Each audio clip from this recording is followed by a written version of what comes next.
Hi, welcome to North London Allotment. I'm not going to give you a plot tour, I'm going to give you a mud tour.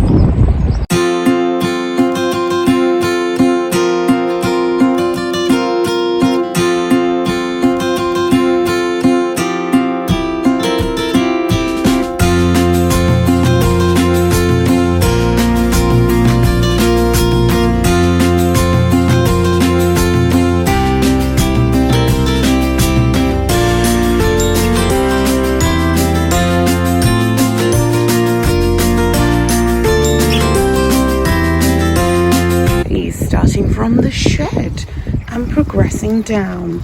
Note the sitting water.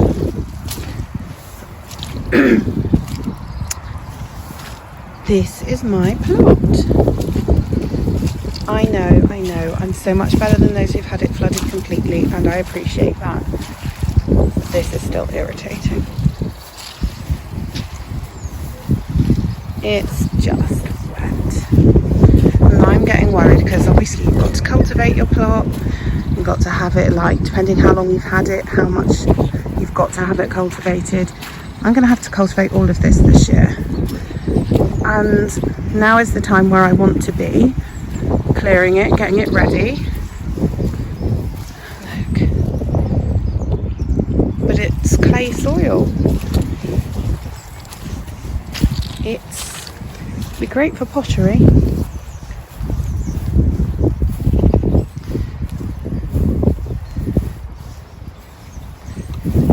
Now you can see there's a slope here, so this bit isn't as bad as that bit because it's not sloping. Though I have to say these lavender are doing much better than the ones at the other end of the plot. But then, drainage ditch I dug in there. What I'm going to have to do, lots of drainage ditches, lazy beds and drainage ditches. Crocus really seem to be doing much again. But my pansies, look, they've come out. Beautiful. Okay, now I don't know if I told you in another video, I was wondering what this hillock is, and I went back and watched old videos, and thankfully I've made a video and talked about it, because that is actually all the rubbish that people who came for one day dug out of a small section there where my lavender is. It's like weed membrane and rubbish, and they left it in a pile. So that's another job to do. More water. This is where my potatoes will be, down here. If it ever dries out. Look at this. Black currant bursting into life. Good on you, black currant. This one, however, doesn't look so good.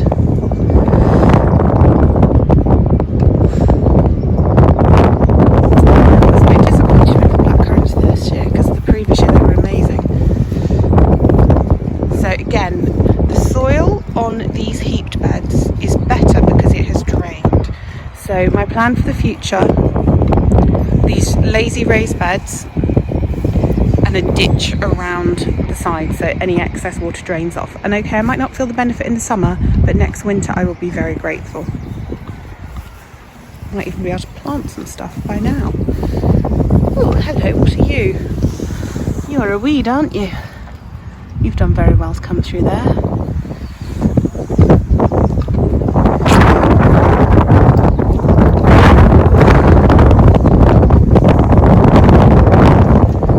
course, it's grass growing season as well, so that's lovely. This is more proper. This is not I deliberately put those strawberries up high so they didn't drown. They're not going to stay there. I'm going to sort out the whole of this strawberry bed. Those are the ones my neighbour gave me just at the last minute, so I didn't want those to get soaked. Now, this is the bed I covered with compost and wood chip. It looks firm, but it's not. Do not walk on it because it's just as squishy as this.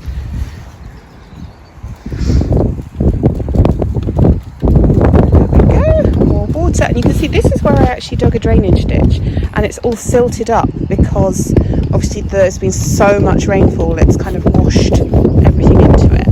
So that'll need redoing. I'm got some broad beans kind of hanging in there going, yeah, we're not going to grow, but we'll just sit here. And of course one of last year's onions springing back into life, so I'll leave that to flower. The bees might quite like that and it should be pretty. And the cabbages going to seed. I should have said also the Cavallonero down there, that's also going to seed. The dwarf kale is doing good. Oh, look, daffodil. But the Cavallonero is going to seed just like this cabbage is here. And I think on this plot I don't leave cabbages to heart up because they get a bit grotty by then. Just take the leaves like that. Okay, there's some more daffodils here, and look at this tree in blossom still. Daffodils. That's a strawberry plant that will be moved to the strawberry bed when I have enough dry conditions to do the strawberry bed. My shed roof, if you remember, one of the storms ripped a bit off each side. Let's go around the back and be careful because more mud. That's now the situation. It's ripped a whole piece off there, so I do need to recover the whole roof at some point, which is another job for dry weather. Shed, just hanging in there, just staying a little tidy. It's not exactly tidy. In here I've got my Ailsa Craig onions and autumn mammoth leeks, and they were just a bit of an experiment to see if they would do okay in the shed by a window in a grow house, and they seem to be doing all right. Got lots of pots and seed trays to take home because seedlings are starting to take over the flat, and I haven't even got to my tomatoes yet. And I'm just going to go down and show you my broccoli. Pretty much the only thing I can take satisfaction in at the moment. Now, if you remember, I asked for advice on what this one could be last time. A lot of people said Romanesco, but I don't think it looks pointy enough there. So I think what I must have is white flowering broccoli. But yeah, it's doing great. So this is all coming home today. I'm going to take loads of it, and we're going to have that with a cottage pie tonight, which is lovely. I'll leave the white one a bit longer just to give it a chance. There's only a couple of shoots there, so it's not really ready. Might take some Cavallonero from, there's just shallots there. Oh gosh, I wish you could kind of experience what it's like to walk over this. Your feet sink, slip and slide, and still the weeds grow. They're perfectly evolved, aren't they, to just grow. Yeah, so I might take some leaves from this one to try and put it off joining its buddies and going to seed. I think you can also leave those as well. I don't know, I think I might leave those for the bees. I think the bees have probably had a hard enough time finding food because of the rain and everything. There we go. And that's still doing well. I don't know what else to say really. It's just wet. It's just wet and muddy and you can't do anything. Well, I can harvest broccoli. That's what I'm going to do. Herb bed. We have sage, oregano, a dead thyme, a new living thyme, lavandula, beautiful rosemary, which I want to take some home today. That ends all brown. That would be why. Look, rosemary beetle. Sorry, I'll bleep that out. I need to get rid of him because they're really bad for the plants and I've never seen one before. And is all dead. I'm going to have a check of that plant then. I'm going to get him off. I'm going to bung him in the compost because I don't want to kill him, but someone else can. And in here, I did top this up with compost because mint is greedy. And you can tell this has been spiralling around. The roots are spiraled because it's all growing at the edges there. There's a couple of shoots in the middle, so I might have to do something with that this year. Don't know what. I'll have to do some research. And some beautiful daffodils. There used to be some tulips planted here as well, but can't see those. Right, I'm going to deal with the beetle and I'll be back. Unfortunately, he jumped off. So he is somewhere down there and I can't find him, but I might be able to come back tomorrow because I'm sure he's not going to be away from his food for very long. And I've just found the tulips there. They're just being a bit slower to come out. Okay, let's go find something else that's living and beautiful. Plants that don't have a home yet. I've got some alpines, a Siberian kiwi, and a bay. And what is that? Is that another kind of thyme? I think it might be another thyme. And obviously the lavender that's not been terribly happy here because it's too wet. It's starting to grow back, which is lovely because that brown tub over there is full of comfrey tea. So when that's gone, I'll be able to make some more. And there's a rhubarb. This was a crown that Valerica gave me. And I do look like I need to give it some attention when it's the end of the growing season, get that dead bit off there. Roses I did prune. I haven't moved them yet, I've just left them there. And then the lilies are coming back. I always forget to look at these lilies properly because by the time they're in full bloom, I'm so busy with everything else. I forget to oh wow, that's beautiful. Brussels are all blown now. These last few cabbage here as well, going to seed. What's this? This is a rosemary as well. I'm going to check him for beetles. And this rosemary is actually starting to flower, you can see. Really beautiful purple flowers on the rosemary. That'll keep the bees happy. And behind it we have the lavender and some strawberries again. These will probably be moved. Maybe not this year though.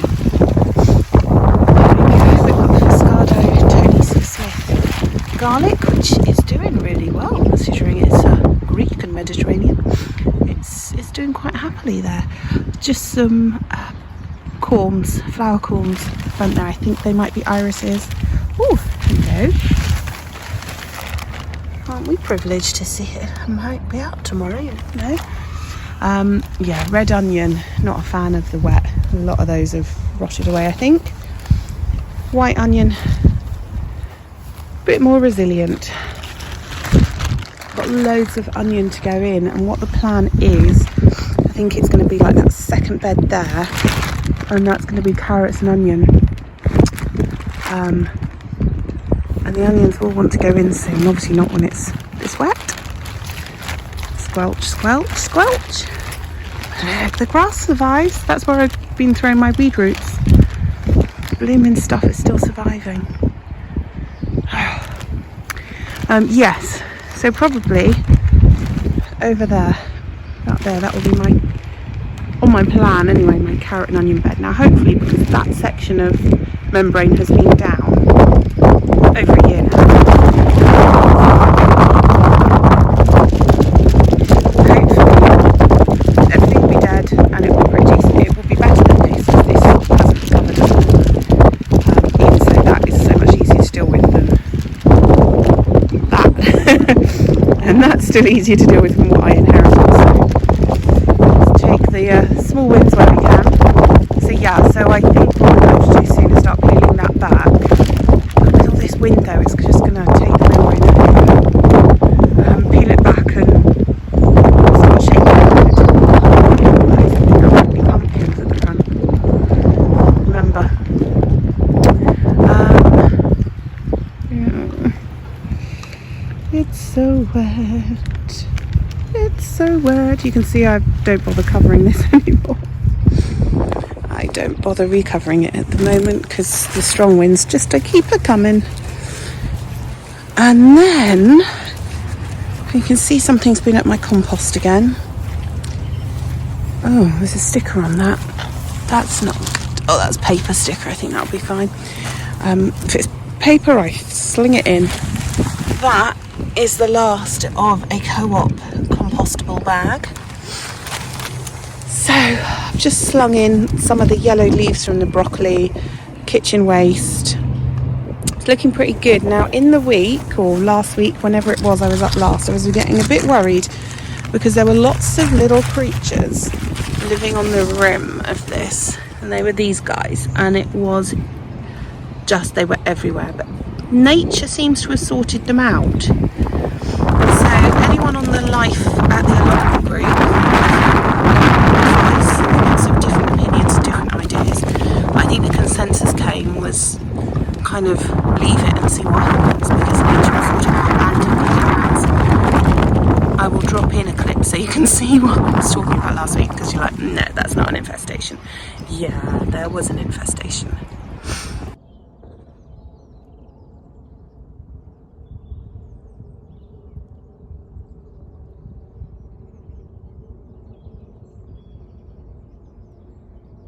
That's not nearly as bad. We couldn't even completely agree with what they were, whether they were red spider mites, different mites, baby spiders, but there were too many of them. But nature's found a balance again, so that's good. Poorly pear tree there. Yeah, believe it or not, that stick was a pear tree. Was. Apples are better, but obviously I planted them really badly, and oh, I really need to sort them out. I mean, they weren't expensive apple trees. I think there's a clue here in buying good stock, good products, because you can notice the difference. I'm just going to take you over here now. Wind again. This is ridiculous. Oh, what's that? It looks like a lettuce. Surely it's not a lettuce. Surely not, though I did have lettuce in that bed. Bramble trying to come back. Your days are numbered, mate. I didn't like this bed actually. Too weedy.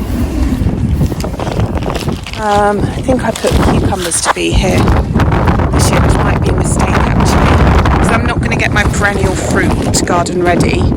I might use that instead, because this is really not good stuff here.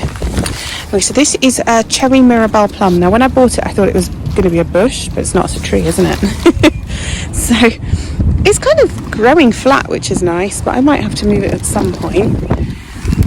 What else did we get? This was some kind of spiky gooseberry, I think.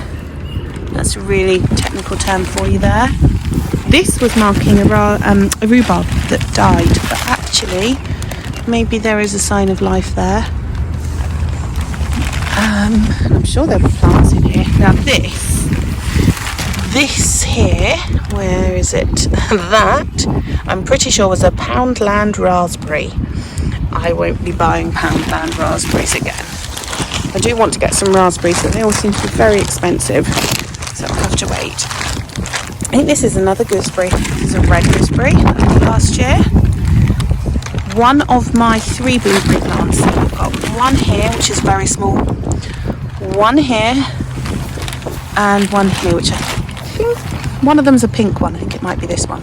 I've also got 3 blueberry plants at home that I ordered when Grow Your Own magazine did the offer. I'll tell you around so you can see me. When Grow Your Own magazine did an offer with potatoes, which was a couple of months ago, you could also, like on the order form, you could also order blueberries at quite a good price. So I got 3 blueberry plants, and they are really good quality. Can't remember the name of the company. If I can remember, I'll drop it in on a banner. But they're really good quality, and they're already flowering, one of them, because they gave you like an early, a mid-season and a late. So you've got a cross, because if you got blueberries, you do want them over the season, but also you need them to pollinate better if they pollinate better if you've got more than one, so you do want to buy them. But they're really lovely and good quality, so I think it is a false economy to buy cheap. Buy good stuff from good companies. Okay, this is one of the black currants that I moved that were originally in the middle of the plot and annoying me. And this is the kind of year for those guys, red currants and black currants, to prove if they're worthy of staying or not.